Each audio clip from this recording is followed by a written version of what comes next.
Okay, once again welcome to the nursing master channel. और hernia हम लोगों ने सीरीज़ शुरू करी थी। हर्निया की सीरीज़ में बेटा हमने आपको बताया था लास्ट वीडियो में कि हर्निया एक्चुअली होता क्या है, कितने टाइप्स का हर्निया होता है। ठीक है, फिर हमने आपसे ये कहा था कि हम लोग अब अलग अलग टाइप्स के हर्निया को पढ़ेंगे।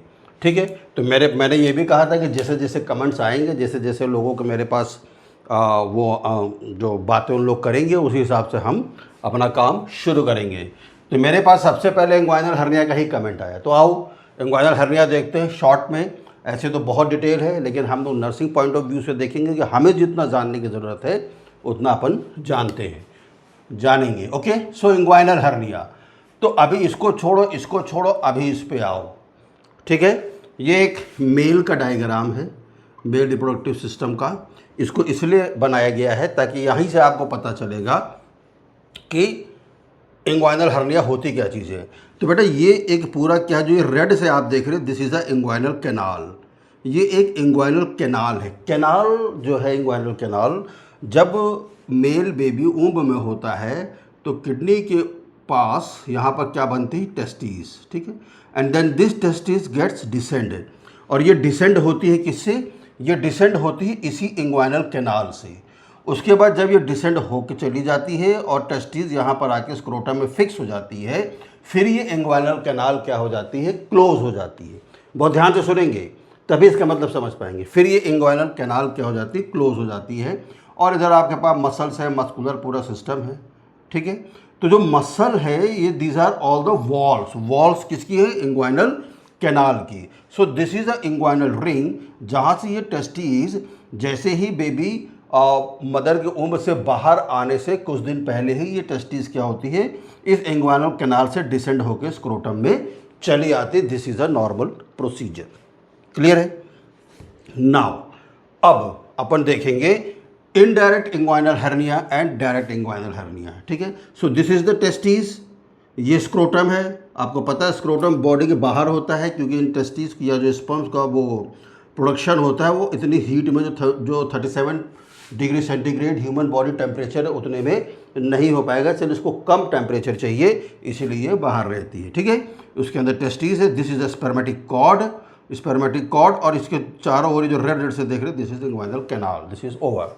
Now indirect hernia, inguinal hernia and direct inguinal hernia, ये डिफरेंसेस है। ठीक है, when the loop of intestine, ठीक है, अब चूंकि ये एब्डोमेन है पूरा, दिस इज एब्डोमेन, और इस एब्डोमेन के अंदर तुम्हें पता है इंटेस्टाइन सबसे लंबा ट्यूब है। ठीक है, जब इंटेस्टाइन का जो लूप होता है, ठीक है, passes through the abdominal ring से होता हुआ किसमें चल, इंग्वाइनल रिंग, या इसको एब्डोमिनल रिंग भी बोल सकते हैं। ठीक है, एब्डोमिनल रिंग से होता हुआ किसमें चला आता है, स्पर्मेटिक कॉर्ड में, इंग्वाइनल कैनाल के थ्रू होते हुए। नहीं समझे? Loop of intestine passes through the abdominal ring को क्रॉस करता है। उसके बाद किस में आता है, ये इंग्वाइनल कैनाल में चला आता है। रेड वाले इंग्वाइनल कैनाल है, और ये सीधा किसके अंदर घुस जाता है, स्पर्मेटिक कॉर्ड के अंदर घुस जाता है। किस स्पर्मेटिक कॉर्ड बहुत ही महीन सी होती है, एक निडल के बराबर। ठीक है, लेकिन loop of intestine spermatic cord में चली आती है। मेरी बात समझ गए? ठीक, the descent of hernia may be and in canal और कैन प्रोसीड टू स्क्रोटम। तो ये हो सकता है कि ये जो लूप ऑफ इंटेस्टाइन आया वो ये इस कैनाल तक आए, या फिर पूरे स्क्रोटम में भी लूप ऑफ इंटेस्टाइन घुस जाती है। जब ऐसा होता है तो इसे क्या बोलते हैं, इनडायरेक्ट इंग्वाइनल हर्निया। मेरी बात समझ गए? क्लियर है? नाउ डायरेक्ट इंग्वाइनल हर्निया क्या होती है, where loop of intestine passes through the posterior inguinal wall. ठीक है, यानी कि इस इंग्वाइनल कैनाल के बैक साइड में जो इंग्वाइनल वॉल है, मसल की जो वॉल बनी हुई है, उस वॉल के पीछे में क्या होता है, स्मॉल इंटेस्टाइन चलाता है। यानी सिंपल सी बात है, वो सीधा इंग्वाइनल रिंग में नहीं, इंग्वाइनल कैनाल में नहीं आता। इंग्वाइनल कैनाल के पीछे जो मस्कुलर वॉल है उसके पीछे चला जाता है लूप ऑफ इंटेस्टाइन। और इनडायरेक्ट हर्निया में क्या होता है, किसमें चला जाता है, इंग्वाइनल कैनाल में होता हुआ इंग्वाइनल कैनाल तक भी फंस सकता है, या फिर स्क्रोटम तक भी जा सकता है। मेरी बात समझ गए? अब होता क्यों है ऐसा? ठीक है, चलो दोनों ही कंडीशन में क्यों ऐसा होता है, डायरेक्ट और इनडायरेक्ट इंग्वाइनल हर्निया में बेटा ये इसलिए होता है कि ओहो चलो पूरा नहीं बीटा है, यहाँ पर ये जो इंग्वाइनल रिंग है जब टेस्टिस डिसेंड हो जाती है, डिसेंड हो जाने के बाद इसको क्या हो जाना चाहिए, क्लोज हो जाना चाहिए। लेकिन कंजेनाइटली ये जैसे बेबी बाहर आया ये क्लोज नहीं हुई और ये वीक रही। तो जब कभी भी कॉजेज में due to the congenital deformity the inguinal ring has been not closed, तो किसी भी कंडीशन में जब इंट्रा एब्डोमिनल प्रेशर बढ़ेगा, इंट्रा एब्डोमिनल प्रेशर जब बढ़ेगा, ठीक है, तो due to the weak abdominal ring the loop of the intestine enter into the inguinal canal, then it will call क्या बोलते हैं इंग्वाइनल इनडायरेक्ट हर्निया, और अगर ये पोस्टीरियर वॉल में चला जाता है then it will be called direct inguinal hernia. तो इंट्रा एब्डोमिनल प्रेशर से बढ़ने की वजह से हो जाता है, ठीक है। पहली चीज़ सबसे ज़्यादा किस में होता है, मेन में। वुमेन में बहुत रेयरली, वुमेन में क्या होता है जो लेबिया होती है लेबिया तक इंटेस्टाइन उतर सकती है, but this is very rare in female but very common in male, ठीक है। मेरी बात समझ गए आप लोग, ठीक है। सो मेरी बात समझ, तो डायरेक्ट इंग्वाइनल हर्निया में बेटा जब पोस्टीरियर वॉल वीक हो जाती है तो उसमें लूप ऑफ इंटेस्टाइन उतर आती है।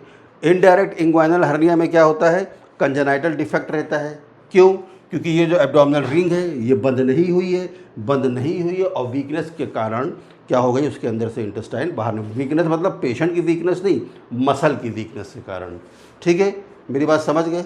और इसका कॉजेस क्या है, vigorous exercise. Intra abdominal pressure बढ़ने का कॉजेस क्या है, विगोरस एक्सरसाइज, ठीक है, या वीक बॉडी बिल्डअप,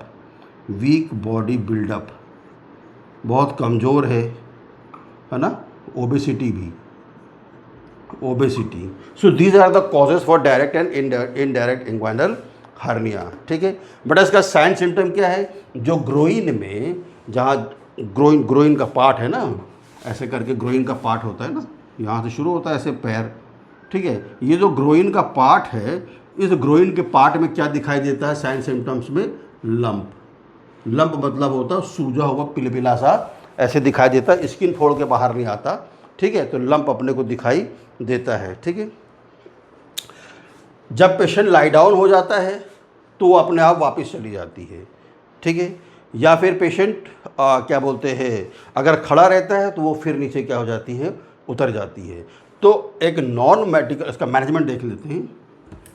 मैनेजमेंट, तो मैनेजमेंट बेटा दो तरीके का है, एक नॉन मेडिकल है। नॉन मेडिकल में एक बेल्ट आता है जिसे ट्रस बोला जाता है।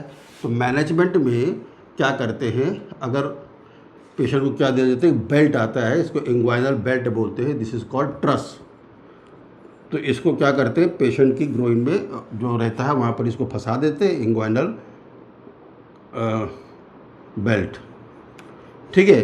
तो ये उसको डिसेंड नहीं होने देते, तो पेशेंट अपना चलता फिरता भी काम करता रहता। प्रॉब्लम तब आती जब मैंने आपको बताया था, अगर पुराना मेरा वीडियो देखेंगे, अगर स्ट्रैंगुलेशन हो जाता है, strangulation this is a medical emergency for hernia, तो इसमें बेटा तुरंत क्या करी जाती है, सर्जरी मैंने दो टाइप की बताई थी। एक तो क्या कर देते हैं, रिपेयर बस कर देते हैं, जिसे बोलते हैं हर्नियोग्राफी, यानी कि लूप ऑफ हर्नियोग्राफी, यानी कि जो लूप ऑफ मसल इंटेस्टाइन है उसको वापस ठेल दिया जाता है एब्डोमेन में, और जो मस्कुलर फ्लोर है उस फ्लोर को क्या कर देते हैं, प्रोलीन से रिपेयर कर देते हैं, ठीक है। और एक होती है हर्नियोप्लास्टी, कि लूप ऑफ इंटेस्टाइन को वापस डाल दिया जाता है एब्डोमेन में डालने के बाद मसल वॉल को रिपेयर भी करते हैं, और उसके ऊपर से एक प्रोलीन मेश आती है। प्लास्टी मतलब ये होता है रिपेयर करना, प्रोलीन मेश आती है, this is non absorbable mesh, इसको लगा देते हैं जिससे कि ये रिकर नहीं होती है। तो रैफी रिकर हो सकती है दोबारा, लेकिन प्लास्टी रिकर नहीं हो सकती है। तो एक बहुत ही सिंपल तरीके से मैंने आपको इंग्वाइनल हर्निया बताया है। अगर ये आपको कंटेंट अच्छा लगा, आपको लगा कि हाँ चलो इसमें कुछ जानकारी आपको मिली है, ठीक है, क्योंकि इसका जो मेरा स्टार्टिंग वीडियो वो आपके लिए बहुत यूज़फुल होगा, मिली है तो बेटा कमेंट करिएगा, और किस टाइप की आपको हर्निया चाहिए, मेरे इस वीडियो को शेयर करिएगा, और मेरे इस वीडियो को सब्सक्राइब भी करिएगा मेरे चैनल को। मेरा चैनल का नाम है @nursing master 1977। Okay, thank you.